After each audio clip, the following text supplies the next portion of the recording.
छुट्टियों में मीनू के आ जाने से घर भर में रौनक छाई हुई थी। दोनों बच्चे दिन भर पापा के साथ मिलकर धमाल मचाए हुए थे। अभी भी आसमान में बादल घुमड़े भर थे कि मीनू और बंटू ने पकौड़ों की रट लगा डाली थी। मेरे हाथ सब्जियां काट रहे थे, पर दिमाग की रील अपने ही अंदाज में उल्टे घूमते हुए विगत में पहुंच गई थी। उस दिन भी मन में ऐसे ही प्रफुल्लित था। बंटी का जन्मदिन जो था, उसने अपने दोस्तों के साथ मूवी देखने और बाहर ही खा पी कर आने का कार्यक्रम बनाया था। दोनों बच्चों के क्रमशः वह और किशोर वह अवस्था में पहुंच जाने के कारण मैं उनके घर पर जन्मदिन मनाने संबंधी जिम्मेदारियों से मुक्त हो गई हूँ। मीनू तो साल भर से वैसे ही दूसरे शहर हॉस्टल में थी। बंटी को रवाना कर हम दोनों का खाना निपटाकर मैं रजाई में दुबक गई थी।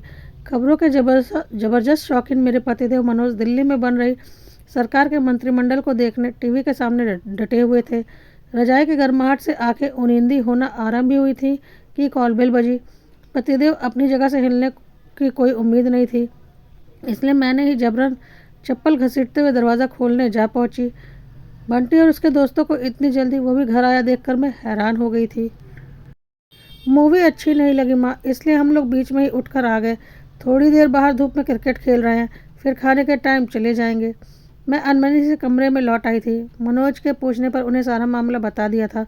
मन ही मन डर रही थी कि वे गुस्से पर बच्चों में चिल्लाने न लगे। आज बंटी का जन्मदिन भी है, कम से कम इसी का लिहाज कर लें। फिल्म के बारे में पता करके टिकट लेने चाहिए थे। बड़बड़ा कर उन्होंने फिर से नज़रें टीवी पर गड़ा दी थी। मैंने राहत की सांस ली, फिर कुछ सोचकर रसोई की ओर मुड़ गई। बच्चों के लिए चाउमीन बनाया और उन्हें बाहर ही दे आई। मनोज को यह सब खाना पसंद नहीं करते, इसलिए हम दोनों के लिए मैंने चाय बना ली। मनोज को कप पकड़ाया और स्वयं बाहर आकर चाय पीने लगी। अच्छा हुआ मनोज बाहर नहीं आए। बच्चे या तो खेल बंद कर देते या फिर इतना खुलकर खेल नहीं पाते। बच्चे धीरे धीरे उनके गंभीर स्वभाव से वाकिफ़ हो गए हैं। उनकी लिखी किताबें स्कूल में पढ़ते हैं, इसलिए उन्हें आदत देने के साथ साथ उससे भय भी खाते हैं। जब से इस घर में शादी होकर आई हूँ, घर में ऐसा ही वातावरण देख रही हूँ। पहले संयुक्त परिवार में ससुर जी का दबदबा देखा। बच्चे उनके सामने बोलना तो दूर, सामने पढ़ने से भी कतराते थे। उनकी कही बात घर में वेद वाक्य समझी जाती थी। तीनों बेटे इतने बड़े शादीशुदा हो जाने के बाद भी माँ जी के माध्यम से पिताजी तक अपनी बात पहुँचाते थे। मैंने कभी ससुर जी को बच्चों या पोते पोतियों के संग हंसी मजाक करते नहीं देखा। बाबूजी गुजर गए, पर अपनी छवि का छाप अपने बेटों पर छोड़ गए। दूसरे भाइयों का तो नहीं कह सकती, लेकिन मनोज अपने बाबूजी का ही प्रतिरूप बनते जा रहे थे। बाबूजी के रहते मैंने उन्हें कभी मीनू बंटी को उनके सामने गोद में उठाते नहीं देखा, और जब वे गुजरे तब मीनू बंटी गोद में उठाने लायक ही नहीं रह गए थे। बीच की दीवार गिर गई थी, किंतु दूरियां अभी तक कायम थी। ऐसा नहीं था कि यह दूरियां दिलों के बीच में भी थी। मैंने कई बार मनोज के दिल में बच्चों के प्रति और बच्चों के दिलों में पिता के प्रति आघात प्यार महसूस किया था, पर एक हिचकिचाहट, औपचारिकता का एक झीना सा आवरण हमेशा उनके बढ़ते कदमों को रोके रहा।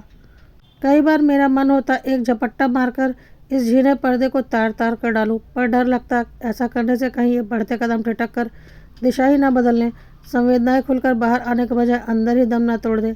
मेरी चाय समाप्त हो चुकी थी। बच्चों को चाउमीन बहुत पसंद आया था। अब उन्होंने पाव भाजी की मांग कर दी थी।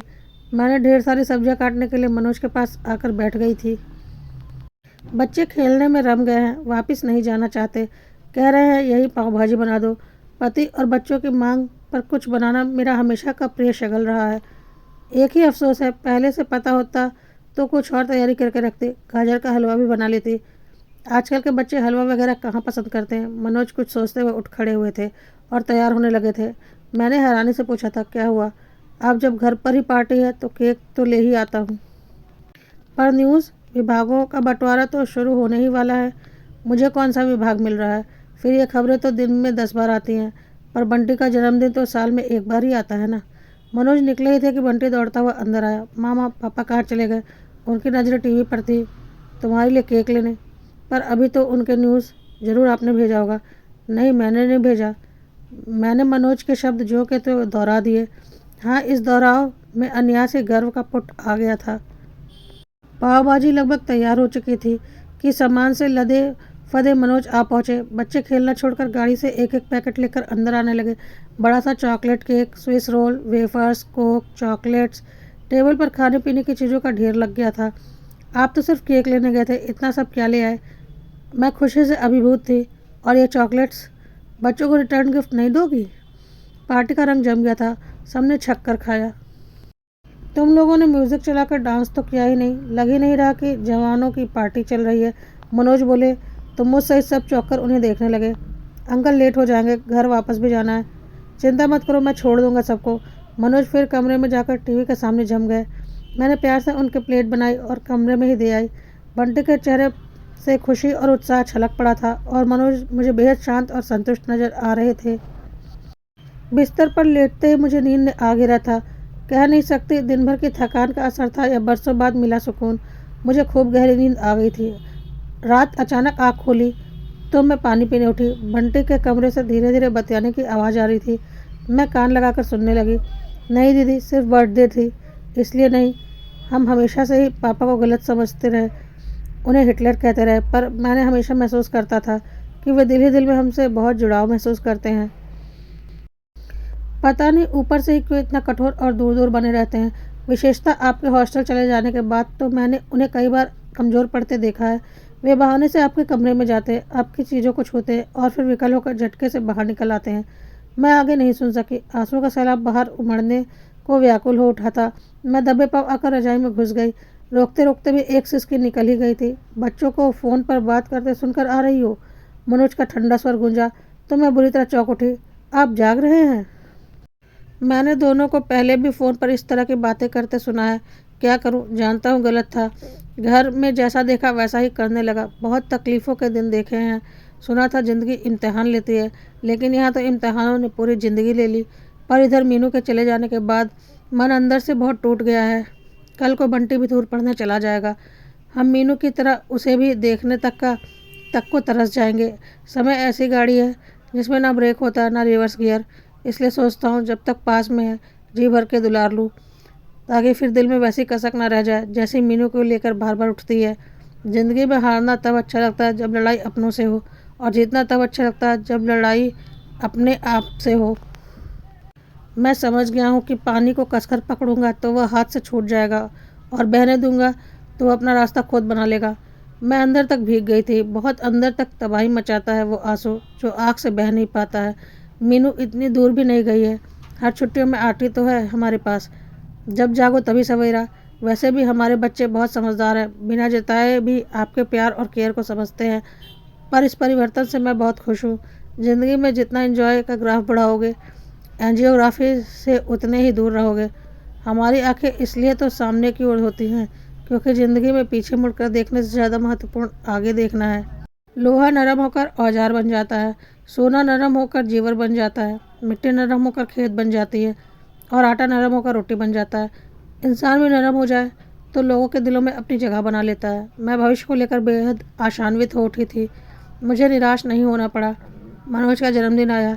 सवेरे से ही मुझे उनसे भी ज़्यादा बंटी उत्साहित लग रहा था। बहुत गर्मजोशी से उसने पापा को जन्मदिन की बधाई दी, फिर बाहर चला गया। लौटा तो उसके हाथ में मनोज की मनपसंद शुगर फ्री मिठाई और इंडिया टुडे का नवीनतम अंक था। पापा, मैंने आपके नाम से इंडिया टुडे का 2 साल का सब्सक्रिप्शन करवा दिया है। अब आपकी मनपसंद पत्रिका आपको घर बैठे समय समय पर उपलब्ध हो जाएगी। और यह देखिए, यह सब्सक्रिप्शन पर यह मुफ्त उपहार भी मिला है, डिजिटल डायरी। बाप बेटा खुशी खुशी डायरी के फंक्शन देखने लगे। तभी घंटी बजी। वो लपक कर बाहर भागा। दीदी ने ऑनलाइन ऑर्डर से पापा के लिए बर्थडे केक भेजा है।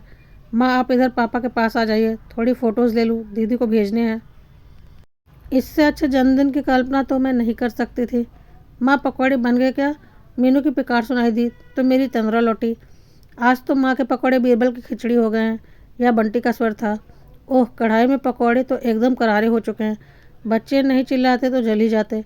मैं ना जाने कितनी देर से ख्यालों की दुनिया में खोई हुई थी। प्लेट में पकौड़े निकालकर मैं बाहर लेकर आई तो बाहर का दृश्य देखने लायक था। टीवी के सामने सोफे पर तीनों अतपसरे से बैठे थे। मनोज के एक तरफ मीनू और दूसरी तरफ बंटी चिपका हुआ था। बीच में बैठे मनोज हाथ में रिमोट थामे न केवल टीवी चैनल्स को वरन दोनों बच्चों को भी कंट्रोल करने का प्रयास कर रहे थे। बंटी को क्रिकेट मैच देखना था तो मीनू को dance reality show. Manoj break के हिसाब से बारी बारी से दोनों की पसंद का प्रोग्राम चला रहे थे। या क्या, आप तो इन्हीं की पसंद का प्रोग्राम चलाए जा रहे हैं? आप न्यूज़ नहीं देखेंगे? मनोज कुछ जवाब दे इसके पूर्व ही बंटी उठ खड़ा हुआ। सामने रखे अखबार को गोल गोल मोड़कर उसने माइक बनाया। मुंह के आगे लगाते हुए गंभीर मुद्रा में घोषणा करने लगा, आज का ब्रेकिंग न्यूज़, पापा बदल गए हैं। इनके साथ साथ तीनों मुंह फाड़कर जोर जोर से हंसने लगे। मैंने मौके का फ़ायदा उठाया और एक एक पकौड़ा तीनों के मुंह में ठूस दिया।